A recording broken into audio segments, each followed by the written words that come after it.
இன்னைக்கு ராமமுதூர் மீன் சந்தைக்கு தான் போனேன். ஏன்னா மீனும் வாங்கிட்டு அப்படியே காய்கறியும் வாங்கிடலான்னு சொல்லிட்டு கிழங்கு, கீரை, பப்படம் அப்படியே 2 அன்னாசி பழம் 50 ரூபான்னு சொன்னாங்க. ஏன்னா அங்கே வந்து காய்கறிலாம் நல்லா மலிவு தான். ஆனால் இந்த மீனை வாங்குறதுக்கு மீன் கடையை 5, 6 திருப்பு ரவுண்ட் அடித்து லாஸ்ட்டில் மத்தி மீன், பாறை மீன் எல்லாம் வாங்கிட்டு எடுத்து நெய் மீன் வாங்கினேன். 2 வந்து 100 ரூபா. அதையும் வாங்கிட்டு வீட்டுக்கு வந்து சேர்ந்தா 12 மணி ஆச்சு.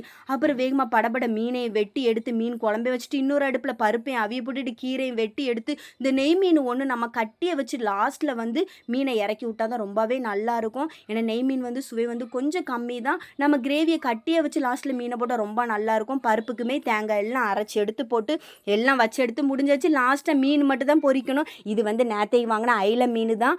அது வந்து நேற்றைக்கு குழம்பு வைக்கணும் தான் சொல்லிட்டு எடுத்து வச்சேன். ஆனால் இன்றைக்கி வந்து நெய் மீன் கிடச்சனால நெய் மீன் குழம்பு, கிழங்கு, கீரை எல்லாம் வச்சு சாப்பிட்டாச்சு. இதுலேயும் வந்து எங்கள் ஆள் வந்து பப்படம் இருக்கான்னு சொல்லி வேற கேட்டாங்க. இல்லைன்னு சொல்லிட்டு லாஸ்ட்டில் மீன் எல்லாம் எடுத்து வச்சு கொடுத்தாச்சு.